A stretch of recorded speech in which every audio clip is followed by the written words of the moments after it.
social media mandinoswera ndichiona kuti nyaya dziri kufamba sei. Aiyo, ndinayo nyaya yandauya nayo, nyaya yandatora kuTwitter, anditi yandanyora kuTwitter yanyorwa nemapurisa edu eZimbabwe anonzi ZRP, Zimbabwe Republic Police, vachinyorera ZimEye iyo inotungamirirwa naiye anonzi editor wacho anonzi Simba Chikanza, anditi so listen, sandakupa nyaya yacho nazvizere. Usati wasubscribe paSaint TV YouTube channel, subscribe and turn on your notification bell so that whenever we upload a video you will be notified. Also go and follow us on Facebook and on our Facebook page rakanzi Saint TV, follow and like and usanyara panye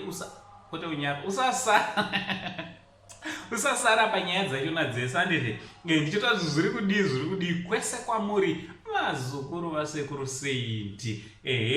Umwe hanzi sei uchingoti vazukuru aiwaka pangoita paukama mongondigamuchirawo sechanzvadzi chamai venyu chidoko chachona, hapana chakaipa vazukuru anditi.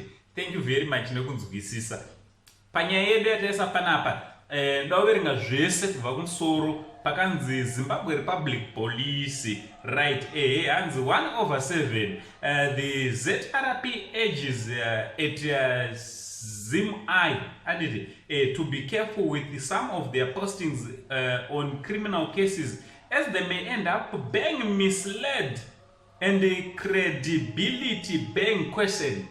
Anditi zvongotaurwa zukuru, zvongotaurwa panapa ndezvokuti zoni ZimEye kwanzi iyo inotungamirirwa naSimba Chikanza, anditi uyo ari kuchando amene dai anga ari mudhuze, pamwe dai vamapurisa vatombomutora vambomupawo mawarnings, anditi but ari kuchando pamwe, ndosaka vadecida kuita kunyora tsamba paTwitter kuti zonaiwa chiitai muchiona zvamunenge muchizopublisha, musati maposta nekupublisha.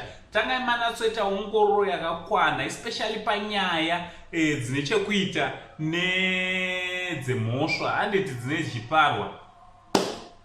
Ndo nyaya yauya panapa, hanzi zvinogona kuzokanganisa credibility, kureva kuti zoni zvinogona kuzokanganisa kuti vanhu vange vari vanovimba nemi, anditi veruzhinji vange vari vanovimba nemi.